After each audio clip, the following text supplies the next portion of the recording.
उन्हाळ्यामध्ये अशी मस्त थंडगार पाचक रुचक सोलकढी पिण्याची जी मजा आहे ना, ती काही वेगळीच आहे. उन्हाळ्यामध्ये ना जेवण कमी आणि अशी थंडगार पेय जास्त पिली जातात. त्यातील त्यात अशी जर पाचक रुचक जर पेय असतील ना, शरीराला थंडावाही देते आणि आपले पोषण मूल्य सुद्धा भरून काढते. उन्हाळ्यामध्ये बऱ्याच जणांना भूक कमी लागते, तर त्यासाठी ही सोलकढी रामबाण आहे. चला तर मग वेळ न घालवता रेसिपीला आपण सुरुवात करूया. रेसिपी नेहमीप्रमाणेच अगदी साधी, सिंपल, सोपी आहे, त्यामुळे तुम्हाला नक्कीच आवडणार आहे. तर त्यासाठी रेसिपीला एक लाईक जरूर करा. सोलकढी बनवण्यासाठी सगळ्यात अगोदर आपल्याला आवश्यकता लागणार आहे ती म्हणजे नारळाची.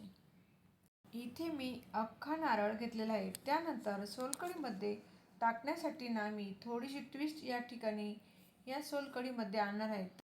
इथे आपण अख्खा नारळाचे कट करून घेतलेले आहेत आणि बीटचा छोटा तुकडा घेतला आहे. त्यासोबत कढीपत्त्याचे 2-3 पानं आपण घेतलेली आहेत आणि आपण 2-3 पुदिन्याची पानं घेतली आहेत. त्यासोबत 3-4 आपण लसणाच्या पाकळ्या घेतल्या आहेत आणि एक हिरवी मिरची घेतली आहे. हिरवी मिरचीचे तुम्ही तुमच्या आवडीनुसार कमी जास्त करू शकता. 1 चमचा आपण जिरे घेतलेले आहेत. 1 चमचा साखर घेतली आहे. त्यासोबत आपण काही कोकम आवळा घेतलेला आहे. कोकम आवळा आपल्याला गरम पाण्यामध्ये 15 ते 20 मिनिटांसाठी भिजत ठेवायचा आहे. त्यामुळे सोलकढीला टेस्ट छान येते. मिक्सरच्या भांड्यामध्ये आपल्याला जो आपण ओल्या खोबऱ्याचे काप करून घेतले आहे ते आपल्याला पुदिन्याची पानं आणि कढीपत्ता हे दोन्ही पदार्थ घातल्यामुळे अजूनच छान अशी टेस्ट आपल्या सोलकढीला येणार आहे. आपल्या पोटाला सुद्धा फायदेशीर आहे. त्यामुळे इथे मी हे दोन्ही जिन्स घातलेला आहे. तुम्हाला नसेल घालायचं तर स्किप करू शकता. एक तिखट मिरची घेतली आहे. तिखटचे प्रमाण कमी किंवा जास्त तुम्ही ठेवू शकता.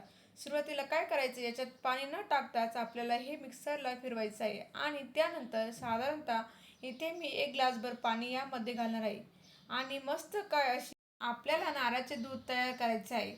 अगदी जास्तही टाकू नका, नाहीतर आपलं हे जे दूध आहे ना मिक्सरच्या वरती येईल आणि मिक्सरही खराब होईल. तर हे पहा, दूध तयार झालेलं आहे.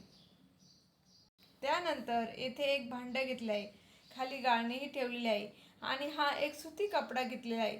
त्यावरती आपल्याला हे नारळाचे दूध घालायचं आहे. आता चाळणीवरती बरेच जण चाळणीने हे जे दूध आहे ना ते काढतात, परंतु चाळणीमधून ना असे दूध नारळाचे जे दुधामध्ये किंवा घ्यायचे ते नारळाचे कण असतात ना ते सुद्धा खाली जाण्याची शक्यता असते आणि पिताना आपल्याला घशामध्ये खवखवण्याची सुद्धा शक्यता असते. त्यामुळे शक्यतो असं सुती कापड घ्यायचं. मी सेफ्टी म्हणून अजून एक चाळण सुद्धा खाली ठेवलेली आहे, जेणेकरून आपली जी सोलकढी आहे ना पिताना कुठेही बारीक कण त्यामध्ये जाऊ नये, दुधामध्ये जाऊ नये, याकरता असं मस्त आपल्याला या सुती कापडाने जमेल तितकं छान असं आपल्याला हे पिळून घ्यायचं आहे. एकदा की नारळाचं दूध काढलं की हे सोलकढी बनवायला खूप सोपी आहे. तर आता छान असं पिळून पिळून जमेल तितकं आपल्याला हे पिळवायचं आहे आणि हे जे दूध आहे ना ते काढून घ्यायचं आहे.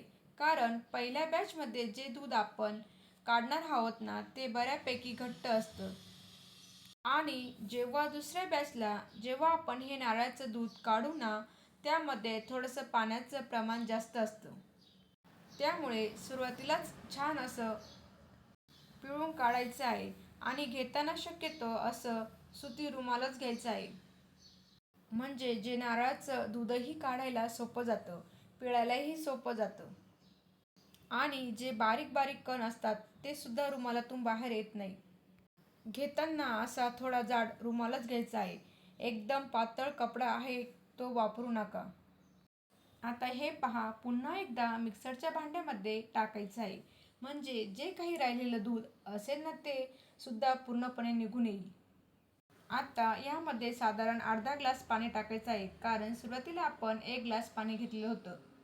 आता यामध्ये एवढं काही दूध राहणार नाही, त्यामुळे अर्धाच ग्लास पाणी टाकायचं आणि हीच प्रोसेस आपल्याला करायची आहे. असं आपण 2 वेळा नारळाचं दूध काढून घेतलं आहे. तिसऱ्या वेळेला शक्यतो त्यामध्ये काही शिल्लक नसतं, त्यामुळे तुम्हाला काढायचं असेल तर तुम्ही काढू शकता, परंतु मग खूप पातळ होण्याची शक्यता असते. सुरुवातीच्या नारळाच्या दुधामध्ये आणि आताच्या नारळाच्या दुधामध्ये तुम्हाला फरक दिसतच असेल. सुरुवातीला दूध बऱ्यापैकी घट्ट होते आणि आता पातळ निघालेले आहे. सोलकढीसाठी नारळाचं दूध आपल्याला लागणार होतं ते आपलं तयार झालेलं आहे. आता जो उरलेला चोथा असतो ना, तो तुम्ही झाडांसाठी खत म्हणून वापरू शकता. कुंडीतील झाडांना खत म्हणून वापरले तर झाडांसाठी खूप फायदेशीर असतो. आपलं दूधही तयार झालेलं आहे. आता आपण लगेच सोलकढी बनवण्यासाठी घेऊया.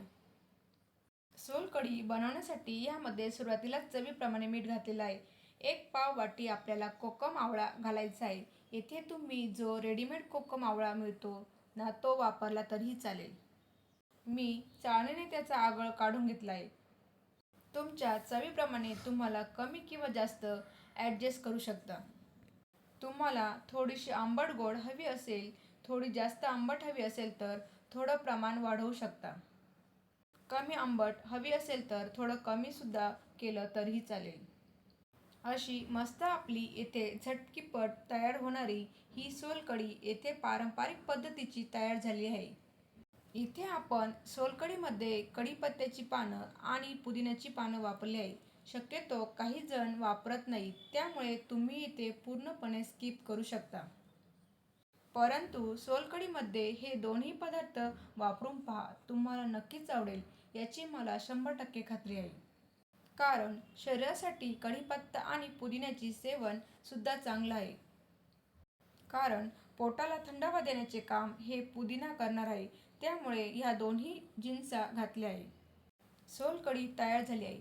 थंडगार आणि अगदीच तुम्हाला अशीचही प्यायला आवडेल. सोलकढी तयार झाली आहे. थंडगार किंवा अगदीच तुम्हाला अशीही प्यायला आवडेल तर पिऊ शकता किंवा अर्ध्या तासासाठी तुम्ही हिला फ्रीजमध्ये ठेवून द्या आणि मस्त अशी थंडगार आपली सोलकढी इथे तयार होते. नक्की ट्राय करा. धन्यवाद.